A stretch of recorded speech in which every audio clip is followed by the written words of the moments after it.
अस्सलाम वालेकुम। I am Muzammil. Welcome to pharma. आज का जो हमारा लेक्चर है वो है विटामिन ई।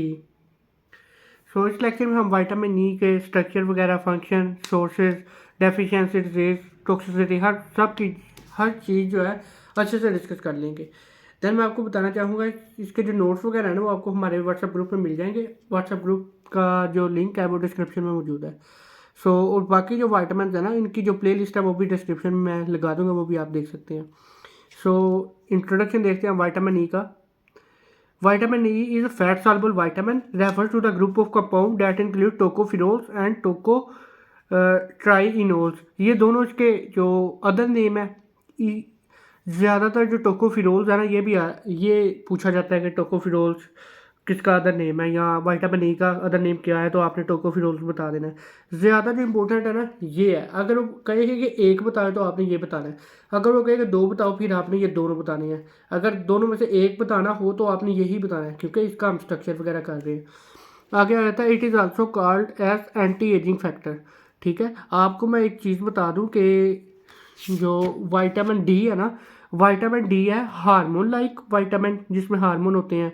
उसके बाद विटामिन ई जो है एंटी एजिंग है। और जो विटामिन के है ना वो है कोआगुलेशन के लिए, कोआगुलेशन विटामिन। ठीक है, कोआगुलेशन इसमें होती है। तो ये तीनों का आपने मेन चीज़ें याद रखनी है। ये तीनों वाइवा पॉइंट ऑफ व्यू काफ़ी इंपॉर्टेंट है और एमसीक्यूज के लिए। तो it is called as anti ageing factor.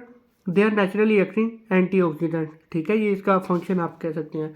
Then आ जाता है हमारे पास इसकी केमिस्ट्री। केमिस्ट्री में हम देखते हैं कि इसका अब टोकोफिरोल का स्ट्रक्चर देखेंगे। अब पहले हम देखते हैं vitamin D is also called tocopherol. There are many kind of vitamin E but most active form of vitamin is alpha tocopherol. Alpha tocopherol के अलावा भी होते हैं कुछ बीटा टोकोफिरोल वगैरह या कोई और भी हो सकते हैं, तो लेकिन हमने अल्फा टोकोफिरोल को ही देखना है। काफ़ी इजी स्ट्रक्चर है, वही वाइट रिंग बना दी, 3 CH3 बॉन्ड साथ अटैच कर दिया, OH ये अटैच कर दिया, ये साथ O यहाँ पे आ जाता है। मैं आपको थोड़ा सा इलेबोरेट कर दूँ स्ट्रक्चर। ये जैसा कि मैंने आपको बाकी वीडियोस में स्ट्रक्चर का थोड़ा बना कर दिखाया, इसलिए मैं यहाँ पे भी थोड़ा सा बना दूँ।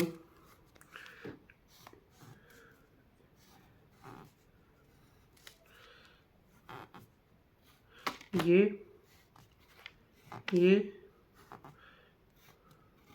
ठीक है, यहाँ पे ये पूरे बेंजीन के 3 रिंग पूरे करने हैं हमने, 1 2 3। उसके बाद 4 जगह हर चीज़ होंगी। हमने यहाँ पे 3 CH3 बॉन्ड लगाने हैं, 3 CH3 बॉन्ड के साथ लगाने हैं। यहाँ पे लगा दे चाहे यहाँ पे लगा दें, लेकिन हम बुक के मुताबिक ही चलते हैं कि यहाँ पे OH आ गया। ठीक है, अब यहाँ से आपने गिनना है क्या है, नीचे से स्ट्रक्चर नीचे से जाने हैं। यहाँ पे भी आता है CH3, 1 2 3 4 5 6 7 8 9 10 11 12 13। ठीक है, 1 2 3 4 5 6 7 8 9 10 11 12 13। ठीक है, 13वें पे हमने लगा दिया CH3। ठीक है, और यहाँ पे इस पे है एक छोर के इस पे, एक छोर पे इस पे CH3, एक छोर पे इस पे CH3। ठीक है, ये हमारा स्ट्रक्चर है अल्फा टोकोफिरोल या विटामिन डी का। ये आपने एज इट इज़ कर लेना है, इसकी प्रैक्टिस वगैरह करेंगे आपको पक्का हो जाएगा। और जो RDA या डेली सोर्स है ना, डेली डोज या RDA रिकमेंडेड डेली अलाउंस। ठीक है, हमने कितना ले सकते हैं मैन के लिए, जो एडल्ट की बात कर रही है, बच्चों की नहीं कर रहा। एडल्ट मैन जो है उनके लिए 8 to 10 mg, उनके वुमेन के लिए 5 to 8 mg। ठीक है, देन आ जाते हैं इसके सोर्सेज में इसके आ जाते हैं vegetable source, almond, peanut, kiwi, mango, sunflower oil. उसके बाद सनफ्लावर सीड, राइस, पोटैटोस वगैरह में ये प्रेजेंट होते हैं। आपने मिनिमम 5 सोर्सेज लिख के आने होते हैं अच्छे एक क्वेश्चन को सॉल्व करने के लिए। इससे आपकी मार्क्स जो है ना अच्छे आ सकते हैं। देन आपके पास आ जाता है फंक्शन या यूजेस ऑफ विटामिन ई। इसमें सबसे पहला फंक्शन है ये एंटीऑक्सीडेंट है। देन नॉर्मल रिप्रोडक्शन में काफ़ी हेल्पफुल है, नॉर्मल ग्रोथ में भी हेल्पफुल हो सकते हैं, ये भी आप लिख सकते हैं।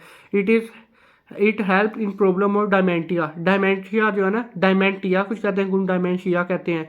जो भी आपने स्पेलिंग याद रखनी है मेनली, जो आपने लिखना है। डेमेंशिया ये होता है लॉस ऑफ मेमोरी, इसमें हमारी ना शॉर्ट टर्म मेमोरी जो है ना या लॉन्ग टर्म, बेसिकली इसमें आप ये लिख सकते हैं, अगर आपको आ गया ना loss of memories also called dementia, ये आप लिख सकते हैं। मेंटेन आई विजन, ये आंखों की बिनाई को मेंटेन करता है, विटामिन ए की तरह ये भी करता है, ठीक है।